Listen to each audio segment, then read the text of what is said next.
Assalamualaikum warahmatullahi wabarakatuh. Baiklah, perkenalkan nama saya Chairoman Nasution dari kelas 3E Program Studi Ekonomi Syariah. Nah, di sini saya akan menjelaskan tentang materi-materi yang telah disampaikan. Tunggu apa lagi, selamat menyaksikan. Nah, untuk materi yang pertama saya akan membahas tentang fikih. Apa sih itu fikih? Jadi, fikih itu adalah pengetahuan hukum-hukum syariah mengenai perbuatan manusia yang diusahakan dari dalil-dalil yang terperinci atau dikumpulkan hukum syariah mengenai perbuatan manusia yang diperoleh dari dalil-dalil terperinci tersebut. Nah, yang kedua yaitu sumber hukum Islam. Sumber hukum Islam secara garis besar mengenal dua sumber hukum. Yang pertama itu sumber hukum bersifat nakli dan yang kedua sumber hukum yang bersifat akli. Sumber hukum yang bersifat nakli adalah Al-Quran dan As-Sunnah. Sedangkan sumber hukum yang bersifat akli adalah usaha menemukan hukum dengan mengutamakan pola pikir dengan beragam metodenya. Nah, untuk yang ketiga yaitu ruang lingkup fikih. Jadi ruang lingkup fikih itu ada dibagi menjadi 7 macam. Yang pertama adalah fikih ibadah, yang kedua adalah fikih al-ahwal asy-syar'iyyah. Terus yang ketiga adalah fikih muamalah, yang keempat adalah fikih syiasah syariah, dan yang kelima adalah fikih al-qubad. Yang keenam adalah fikih asyir, yang ketujuh adalah fikih akhlak atau adab. Nah, yang keempat yaitu pengertian fikih ibadah. Apa sih itu fikih ibadah? Jadi fikih ibadah itu meliputi hukum syariat yang menyangkut seluruh aktivitas seseorang hamba yang dilakukan karena mengharapkan keridhaan dari Allah SWT.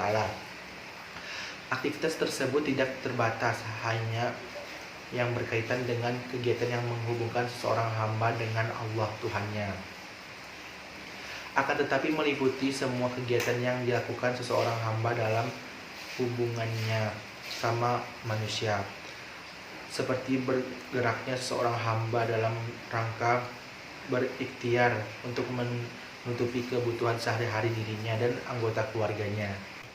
Nah, untuk yang kelima yaitu syarat diterima ibadah. Apa sih syarat diterima ibadah? Jadi itu agar ibadah kita diterima di sisi Allah SWT haruslah terpenuhi dua syarat, yaitu yang pertama ikhlas karena Allah SWT.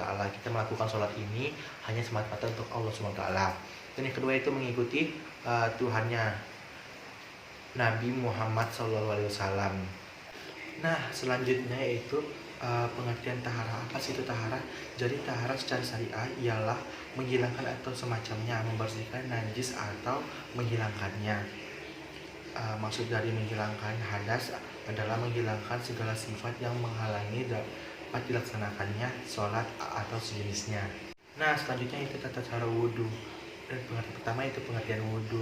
Apa sih itu wudhu? Jadi wudhu menurut bahasa artinya bersih dan indah, sedangkan menurut syariah artinya membersihkan anggota wudhu untuk menghilangkan hadas kecil. Orang yang hendak melaksanakan sholat wajib terlebih dahulu berwudhu, karena wudhu merupakan suatu syarat sahnya sholat. Bismillahirrahmanirrahim. Nawaitul wudu'a rafil hadasy asghari fardhu lillahi ta'ala, amin. Baiklah, untuk yang pertama membasuh pergelangan tangan sebanyak 3 kali. Yang kedua berkumur-kumur sebanyak 3 kali.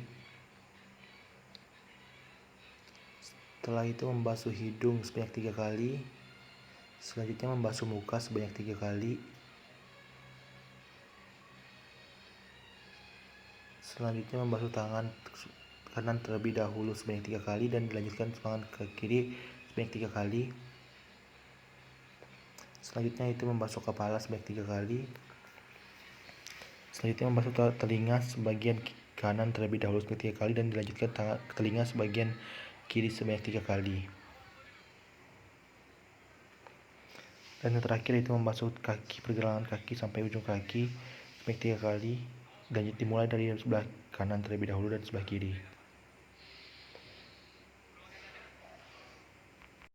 Asyhadu an la ilaha illallah wa asyhadu anna Muhammadar Rasulullah. Allahumma ja'alni minat tawabina wa ja'alni minal mutatahhirin wa ja'alni min ibadika sholihin.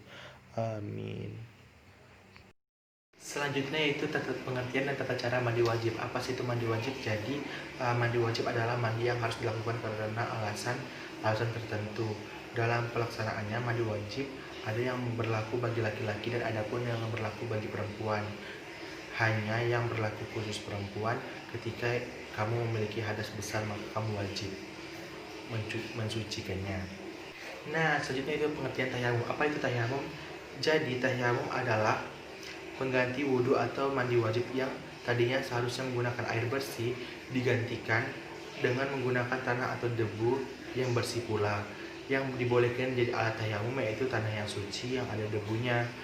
Dilarang bertayamum dengan tanah berlumpur, bernajis atau berbikah. Pasir halus, pecahan batu halus boleh dijadikan alat melakukan tayamum. Bismillahirrahmanirrahim. Nawaitul tayammum istibati sholati fardhu lillahi ta'ala. Amin. Untuk yang pertama, meletakkan kedua tangan di atas debu dan mengusapkan ke muka. Untuk yang kedua, meletakkan tangan di atas debu dan mengusapkan ke tangan sampai siku.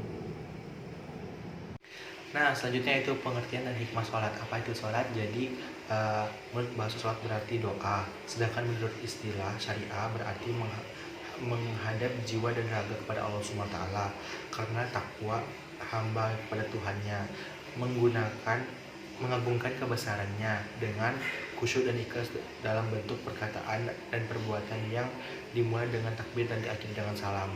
A'udzubillahi minasyaitonir rajim. Bismillahirrahmanirrahim. Fadl maghribi salat mustaqbil qiblat dan memanita Allahu akbar. Membaca takbiratul ihram. Selanjutnya membaca surah Al-Fatihah. Dan diteruskan pada surah-surah pendek.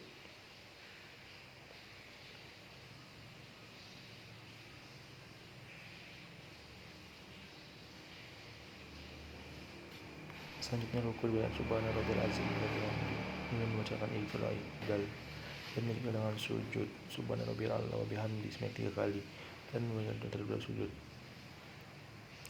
kembali kepada sujud lagi dan kembali membaca surah Al-Fatihah.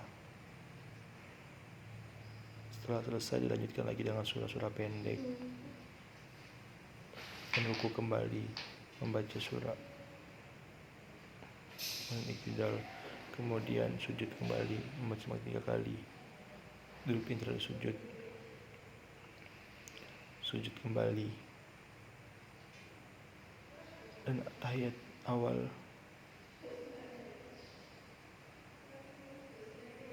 Setelah itu berdiri kembali dengan membacakan Al-Fatihah.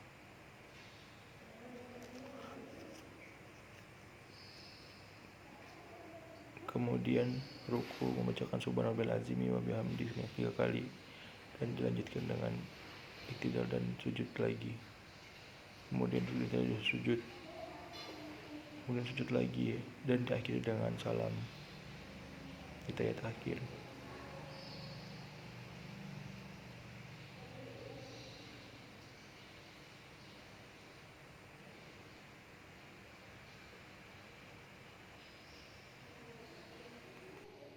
Nah, selanjutnya itu hikmah sholat. Apa sih hikmah sholat? Jadi hikmah sholat itu dibagi jadi 5 macam. Yang pertama yaitu meningkatkan ketakwaan kepada Allah SWT.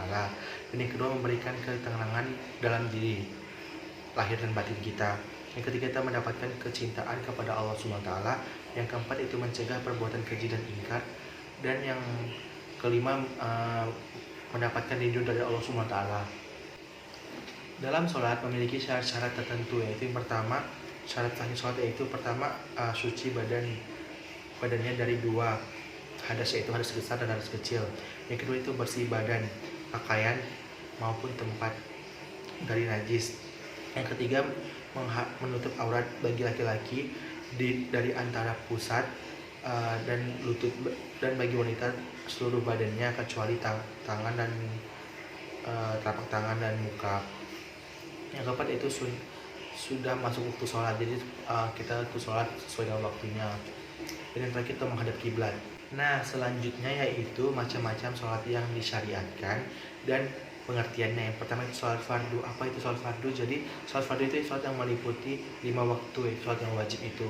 Yang kedua itu sholat sunnah, ialah sholat sunnah yang di luar daripada sholat fardu. Sholat itu dikerjakan oleh Nabi Muhammad SAW untuk mendekatkan diri kepada Allah SWT dan mengharapkan keridhaan dari Allah SWT. Nah, untuk yang selanjutnya itu keutamaan sholat.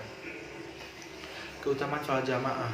Dari Abdullah bin Umar, sesungguhnya Rasulullah SAW bersabda, yang artinya sholat berjamaah itu lebih dari 27 derajat daripada sholat sendirian.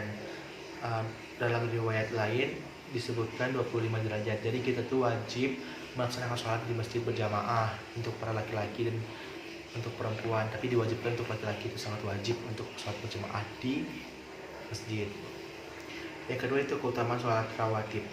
Apa itu sholat rawatib? Ada berikut 4 keutamaan sunat sholat rawatib selain dari sholat wajib.